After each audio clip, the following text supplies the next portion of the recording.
let's get started. Is this when you hit record and I gotta like not pick my nose or just? Oh yeah. Let's do this.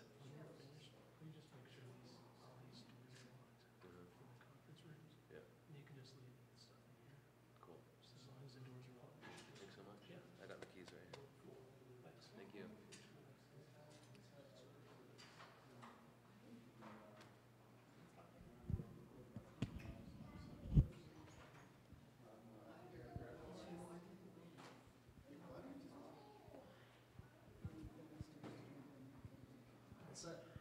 It's all set? As I can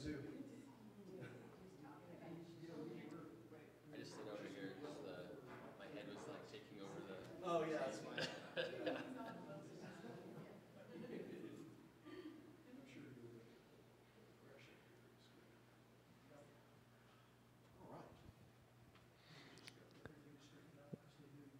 Hey everyone, thanks for coming out tonight for the Marc Santos Spirit of Dance exhibit. He's here all the way from New York City to exhibit this awesome show, so let's give him all a welcoming hand. Thank you. Oh, thank you. It's so good to be here. I'm so glad you guys made it out. Sorry for the delay, but we're going to get started. So, well, you want to say something? Oh, please, you first. All right, so you've all seen, I think you've all seen the images that have been hanging outside. So I want to talk about that a little bit, how my process evolved, how I got to this space. And really, this all started with the idea that I had, even from when I was a kid, about looking at a still frame and seeing more than one part of time within the frame. So not only are we having like a large section of time, but also we're moving through space. So as your eye is moving over the frame, you're actually changing dimensions, kind of. You're seeing different parts of reality that was captured. Most of the time when you're looking at a still image, you're looking at a very, very narrow slice of time. And everybody thinks of it as an instant, but it's not really an instant because time is always moving. So what I started to do was experiment with using longer and longer shutter speeds to get more and more of time within that frame. Got a question for you, Marc. Sure. I understand that you started your photography career with pictures of musical performances and landscapes. And I was curious, how did that transition you into thinking about these longer exposure times? That's a good question. So yes, I started with a lot of outdoor stuff, a lot of outdoor photography, landscapes, and the reason for that is when you're looking at a landscape image like this, it looks serene, it looks completely still. But the reason that it looks still is because the exposure was so long that you're capturing so much movement, and it's all there overlapped on the same spot, that it looks still. And I really like that idea of you're recording so much time that no matter how chaotic it was, it doesn't look like that at all. It looks completely still, it looks really, really peaceful. And so that's how I started working through landscapes to make these kinds of images. And it wasn't only landscapes. I was, do you have a question? Is it the Hudson that we're looking at? Yes, that is the Hudson River. This is Rockland Lake, but the previous image, this is the Hudson River. Yeah, this is in my hometown in Nyack, early in the morning.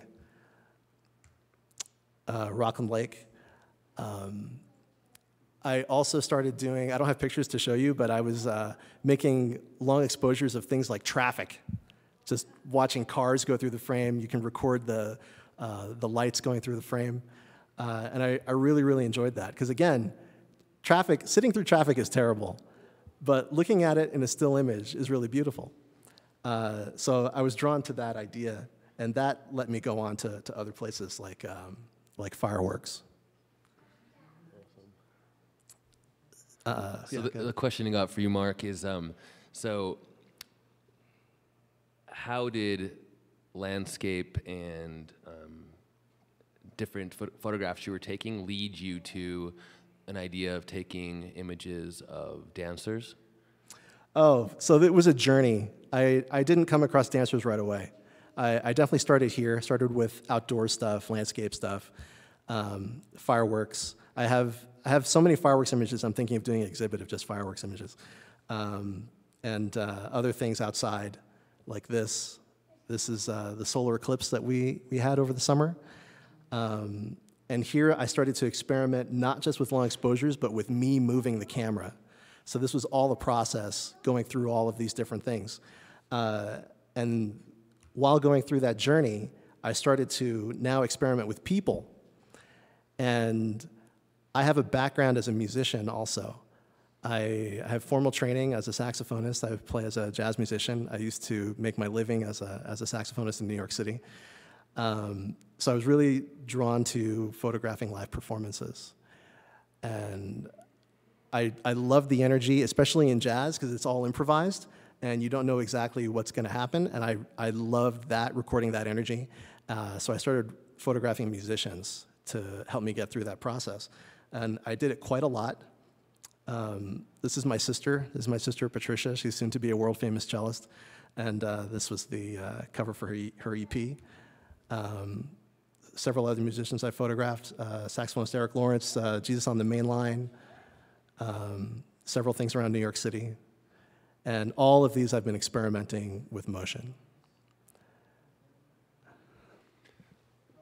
In the spirit of dance, you talked about playing with the camera and moving it, and then also holding it in one spot. Mm-hmm. Did you explore both of those techniques in this show? Yes, absolutely. Let me get through one more slide. This was another music slide. This has a funny story. I'm going to go through this real quick, and then we'll get right to dance stuff. I had an assignment to photograph a live recording session for a band, and they were performing at the Jazz Standard in New York City. I got there really early, and I was photographing a set ahead of when I needed to be. And during the break, I met the band leader, and I was just kind of feeling him out. We were just meeting in person for the first time. We'd only spoken on the phone and through email. And I showed him this image on the back of my camera. And I asked him, what do you think of this? And he looked at it, and not even half a second, his reply was, well, don't shoot them all like that. So, so I'm like, all right, he doesn't really like it, so maybe I won't do it so much. I shot the rest of the event. Everything looked great. The CD came out. Actually, before the CD came out, a few months later, he called me on the phone to say that he was so glad I shot that image because they wanted to use it on the cover. And this CD ended up being Grammy nominated that year, which, maybe it's because of me. I don't know. I would say definitely so. Yeah, it was really, really great. So that was nice. So then after that, that's when I started to work with dancers. And I was even going through a process with that. I hadn't put all the pieces together yet. I was still exploring long exposure stuff, and I was exploring motion, but I wasn't exploring motion with a camera yet. I was exploring motion with lights, and I was making images like this. And the reason I was drawn to dancers initially was dancers are pro athletes when it comes down to it. They're exceptionally strong. They can hold poses for a long time, more than most people. And in this case, making these images, especially the one on the left with the red spiral, I'm photographing this in pitch black. So she had to hold that pose in pitch black. The process was we'd get in place, she would hold the pose, I would open the camera shutter. After the lights were turned out, I'd open the camera shutter, and then I walk over to her, and I had this red flashlight, and I'm drawing this thing around her, and she had to hold that position the entire time. That's something that most people could not do. So I was drawn to dancers for that, just because of their strength, because of their sense of balance. I mean, she's holding this pose in pitch black. Most people couldn't do that. I would have fallen over for sure.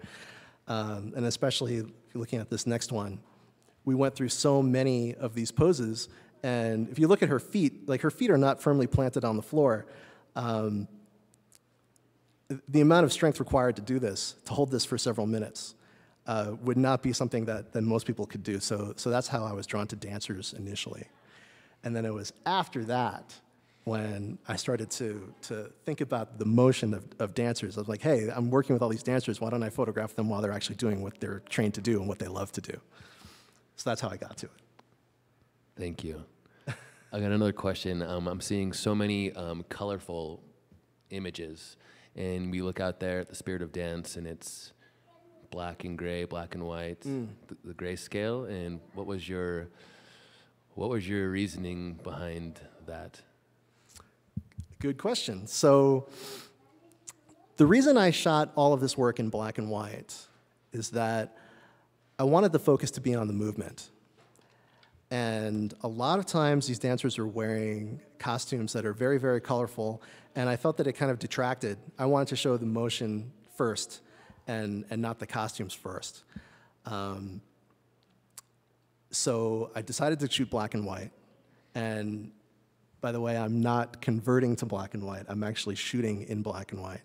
So I'm committing up front. And then the second reason that I chose black and white was that I'm shooting these performances. I'm not the one who decided what it is they're going to do. I didn't make decisions about lighting. I'm just photographing what's there. So I'm using the lighting design in a way that wasn't intended, because the lighting design would be for you, the audience, to see. And a lot of times I'm shooting it from backstage. It's not an angle that the lighting designer would choose to present.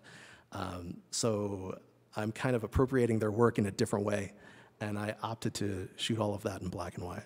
I shoot my studio stuff in color, so I have some other dance work that you're going to see later on, and all of that's in color because I'm making all of those decisions as to what to do with all the lights and everything. Awesome. So how long was the process of creating the Spirit of Dance?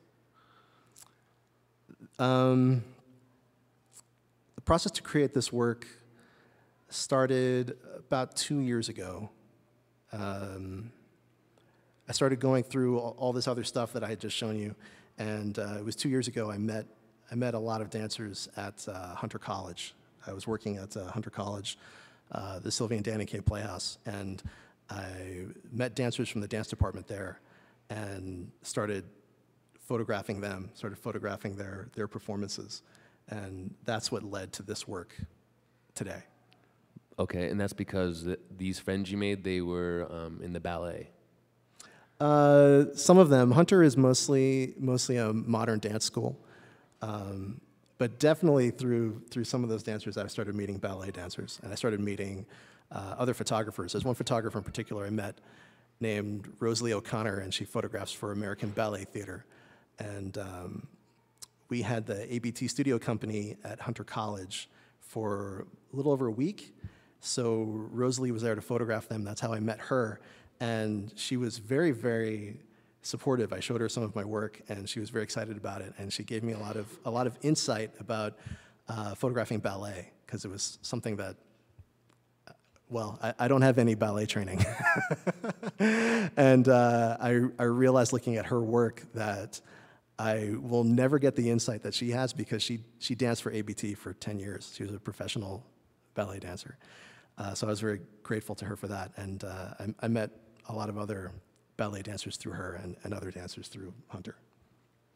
I'm curious definitely about images that didn't make it into your exhibit, but before we go there, I would like to talk about why the images that are there are, specifically, why did you choose tops as your promotional image? Curious about those thought processes. So when I applied for this, when I was accepted for this exhibit, actually when I applied for the exhibit, even before that, I knew that I would have to create a body of work that was cohesive. So that was one reason I stuck with black and white. I was going through all the black and white work. And the other thing was I decided to go with all squares.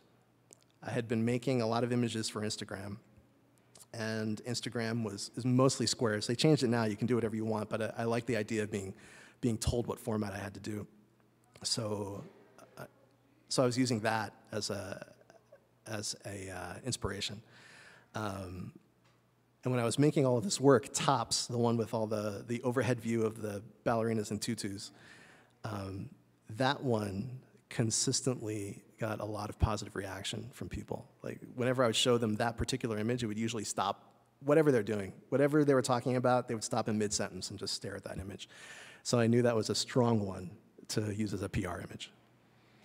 Well, I gotta say, when I was in the art committee meeting a year ago here at the city library, and I saw Tops, it stopped me in my tracks. So awesome.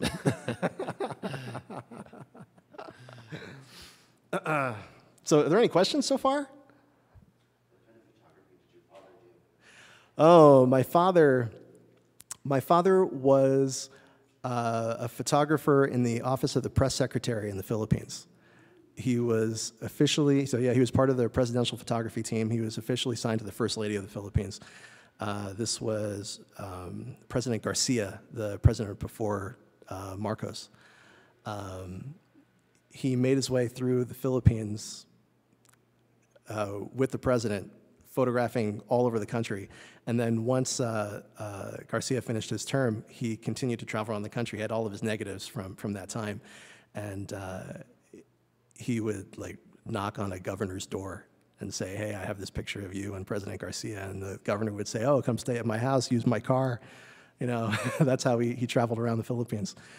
So he did that for a long time, and then he moved here to the States, and he photographed weddings mostly here in the US.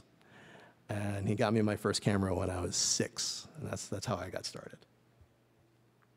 initially, you just loved it. What's that? Initially, you just loved it from the very beginning. Oh, yeah. I had no idea what I was doing, but I absolutely loved it. I loved everything about it, even the tactile sensation of loading film and winding the winder, and you can feel the film being pulled and the snap when you hit the shutter release. I loved all of it. And back then it was magical. It was a little more magical than now because you didn't know what you really had until you had the film processed. And I think any photographer who's worked with film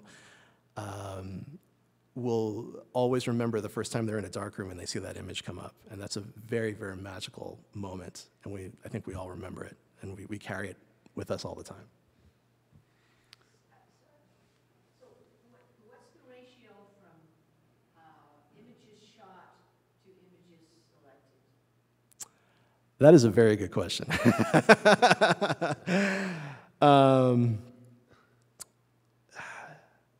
I have a lot of favorites that didn't make it in, a lot.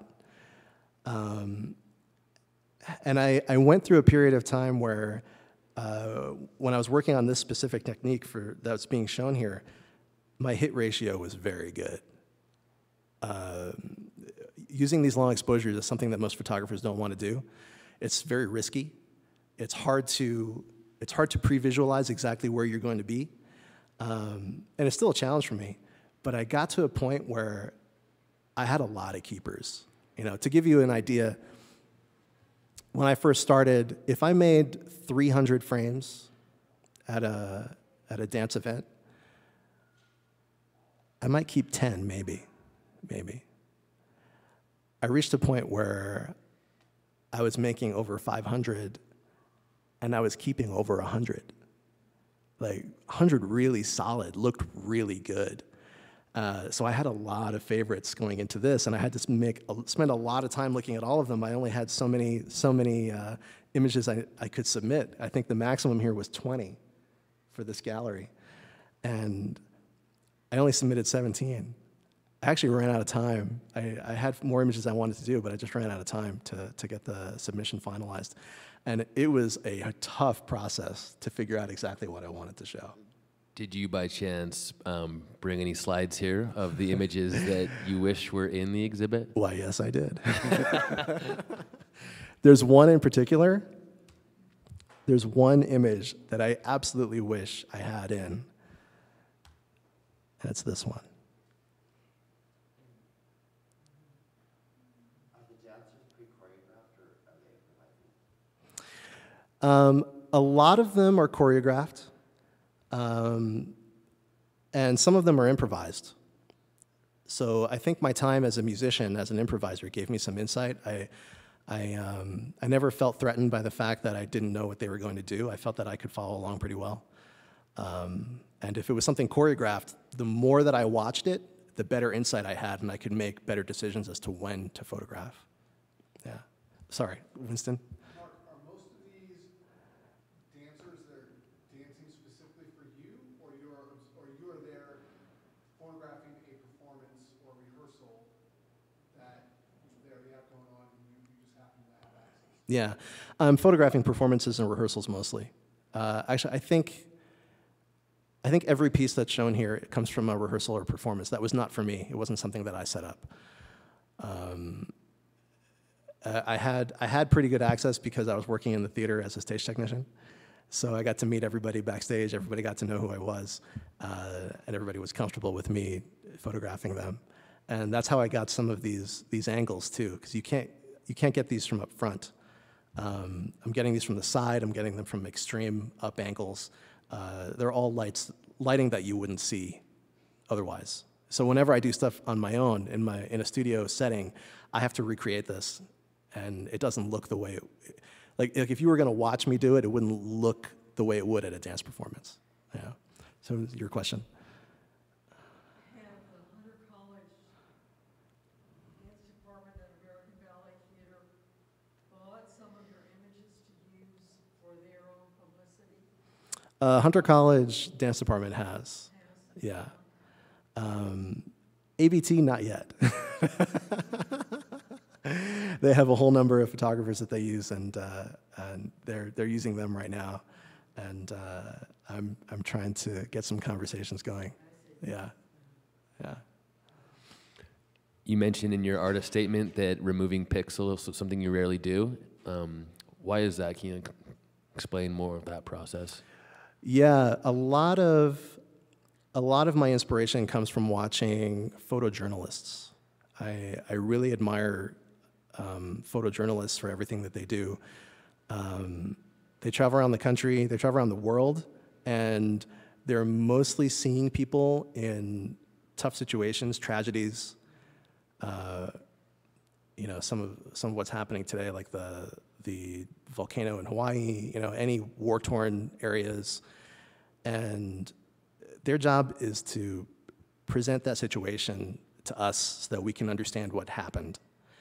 And they're supposed to do that without bias. Not everybody does it, but that's what they're supposed to do. They're supposed to do it without making any kind of alterations to the image. They're not allowed to use Photoshop. Everything is done in camera. And I really, really like that. So part of my challenge for this work was that I didn't want to use Photoshop. I decided I was not going to use Photoshop to alter anything. The images you see here, it's how it looked in the back of the camera. The only thing I might do, because of the way that I have to photograph, because of the way that I need to have light entering the lens, I lose a lot of contrast. So when you see the image on the back of the camera, it looks really, really flat. So in post, I have to up the contrast to make it look the way I saw it. And because our eyes see things differently from the way the camera does. So that's really my limit. I do toning, meaning contrast. I do cropping.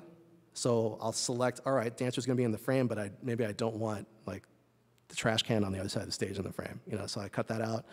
The only other thing that I do that I remove, again, because of the way I have to shoot, these are very long exposures, I have to shoot with the lens, the aperture on the lens closed way down. It's like a tiny, tiny little window. And that gives you an enormous amount of depth of field, which means that every single speck of dust on my sensor, every bit of dirt on the lens is there. And I have to get rid of all of them. And there's really no way around it. I give it up with these DSLRs, as soon as you turn them on, the sensor becomes energized and it just attracts everything that's floating in the air. And I have to spend a lot of time removing that. The only other thing that I would remove is if I'm shooting in a space that is not mine, if I'm shooting in somebody else's studio and they have tape marks on the floor for their own work, I'm not gonna remove all their tape marks. So remove that because I didn't intend them to be in the image. But that's it. I don't change anything in the dancer's body. I don't change anything about how they're moving. Everything is as I saw it, as the camera captured it. Do you have more of your favorites that didn't make the Spirit of Dance that you're going to share with us? Oh, yeah, totally. Totally. Here's another one. This I really love. It's classical Indian dance. They have very, very fine finger movements, hand movements, and eye motion that's part of the dance, and I really loved how I was able to get it here. The only reason this is not in the exhibit is that it's a super, super tight crop, and the file resolution is not enough to make a print of this size, because I just had to crop in so tight. There's so much space on the sensor I had to throw away. But I absolutely love how this looks. It looks great online. It looks great on my Instagram. Here's a few more. These I didn't select because they're not squares, those two rectangular ones. And then the other square ones, the piece called Moonchild, I was comparing the three of them constantly, and I felt that I liked the feel of Moonchild more than these other two. But it was close. Like I would wake up one day and say, no, use that, and then an hour later I would have picked another. But Moonchild won out in the end. Was there any specific reason, like in the end, if you're moving back and forth every other day, were you just like, that's it, I'm going to Salt Lake City, I've got to choose this one? Right. Yeah, there's a reason. I felt that Moonchild had a unique feel to it. I felt that these other two images, that type of feel was already represented in other work. And I didn't want to duplicate. I wanted everything to stand alone and make its own statement. So I didn't want to have any kind of images that felt like they were duplicates. Here's another pair. Again, they're not squares, but I really love these. And I have a few more. Again, not squares. Here's the classical Indian dancer again. The moving figures on the top, that's the ABT Studio Company. And on the bottom are dancers from Hunter College. So all these images that didn't make the Spirit of Dance, based on whether it was not a square or another one won out, are you thinking about a show of these put together? Now that you mention it, yes, I would love to. Over here?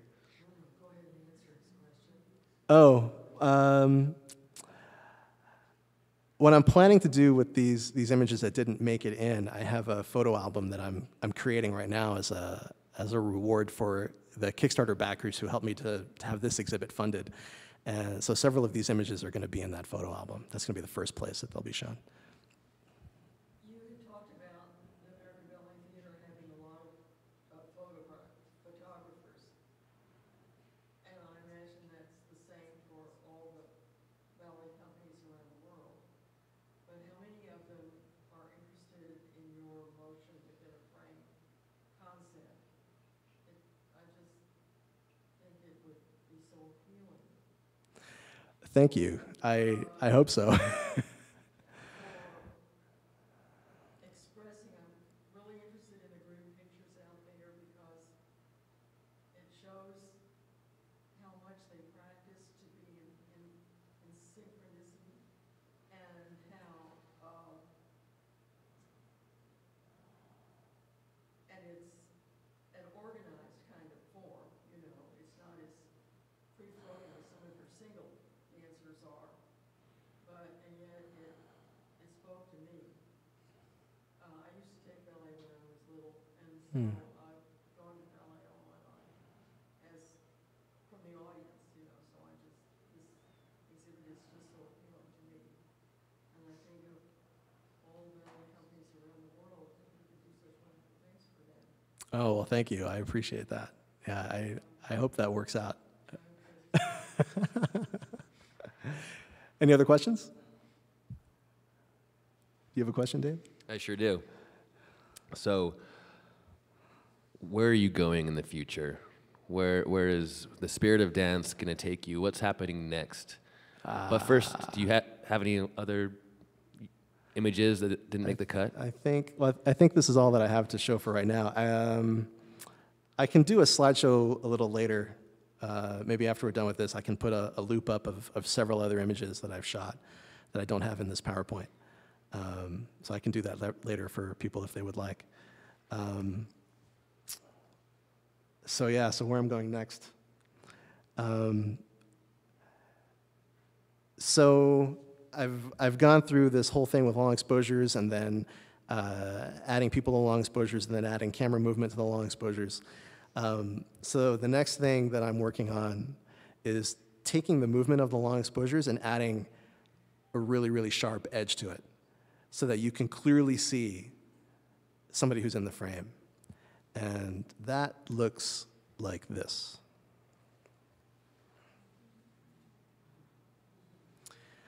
I love this image. It clearly shows what she's doing, and it clearly shows a position that she stopped in. And I feel like when your eye is moving over this, it looks like they're moving.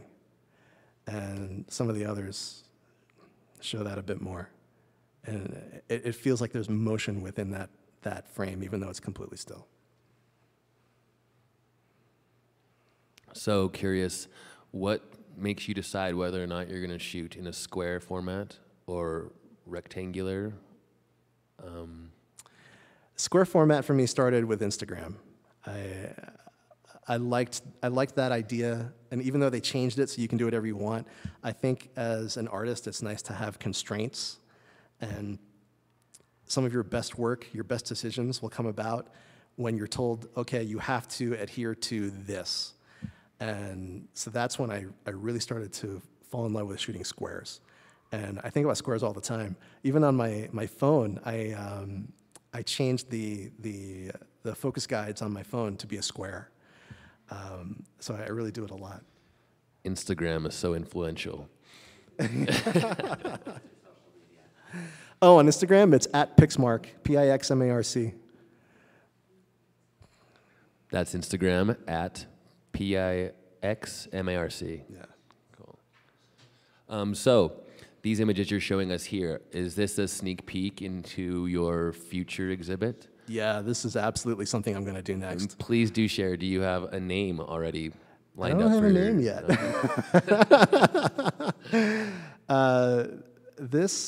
All these images came from one session.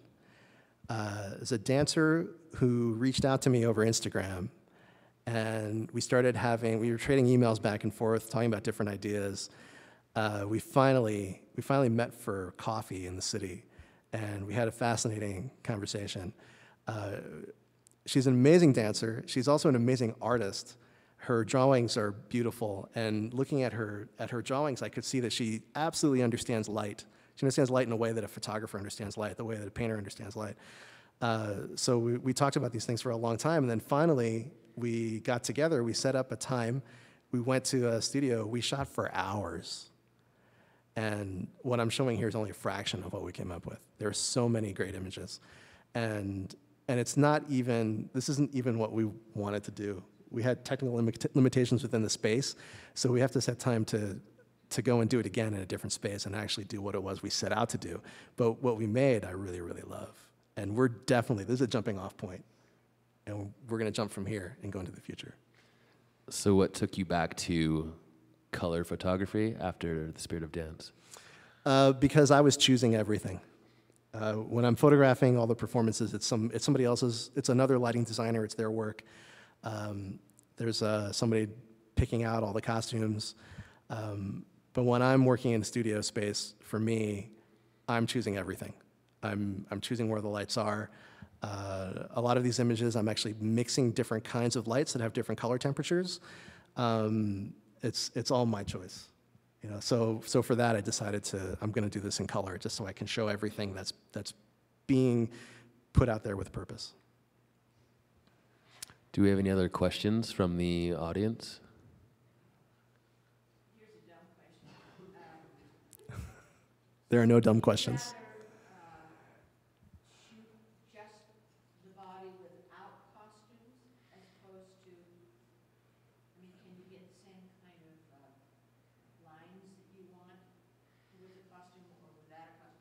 Oh, yeah, absolutely. You're drawing with the camera. Mm-hmm. Would you prefer Just to have the human body? I do have images like that. I don't have them with me. But yes, I can totally do that.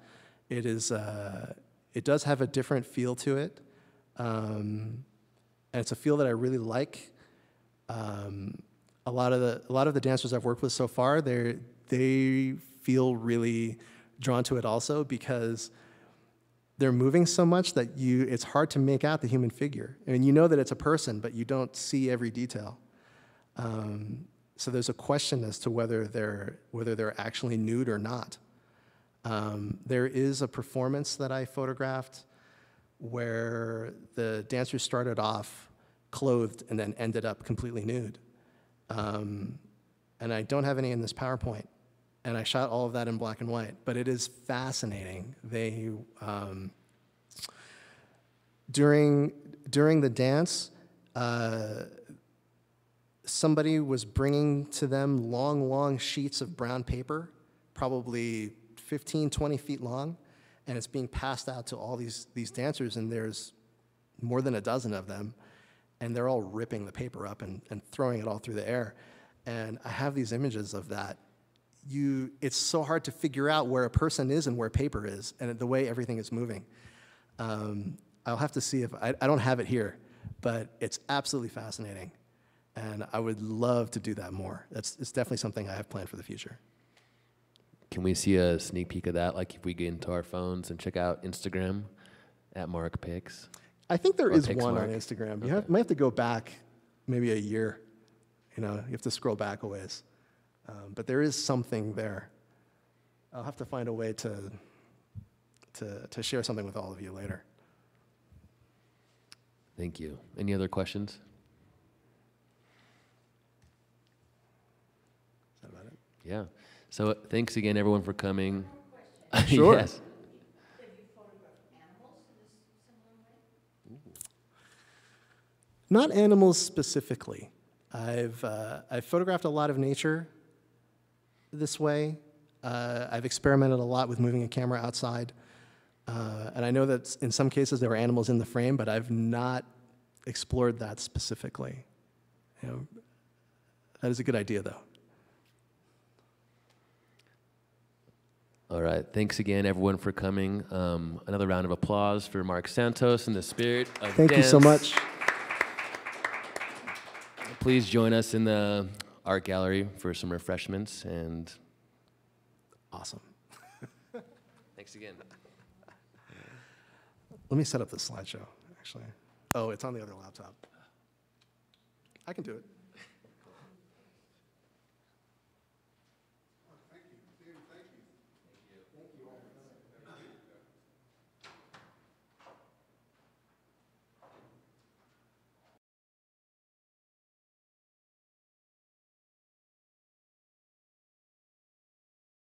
Let's do this. So I direct a dance company. Here's an old car that you're bringing back. A new Winston told me about you. Yeah, we're gonna try dance later. I sent you a print. I wasn't sure if you got it or not. I sent it a few months ago. What I did was I made a list of dance companies that I wanted to share work with, and I knew I was coming out here, so I sent a print to your company. Now, I wonder, just curious, there's the company email address and there's my email address. I sent a physical print in the mail.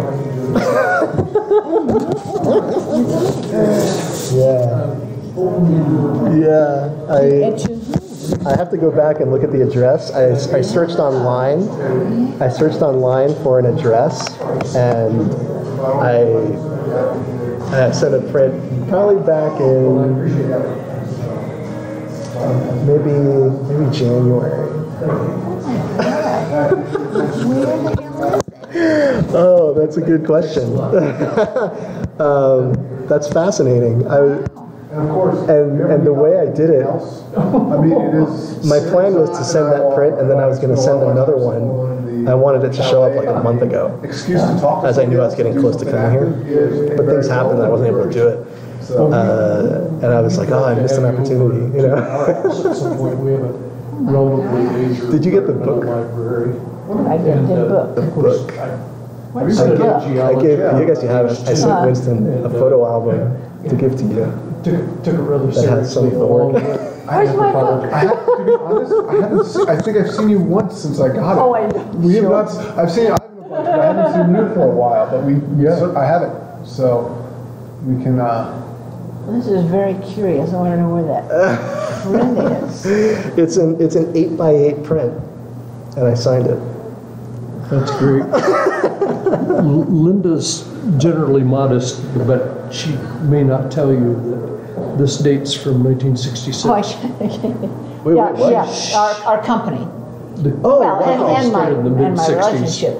But he was just saying that he sent a number of companies and Repertory Dance Theater a print a few months ago. So I wonder if you sent it to me or you sent it to RDT, or I mean, I'm going where? Well, Where would it? I addressed it to you.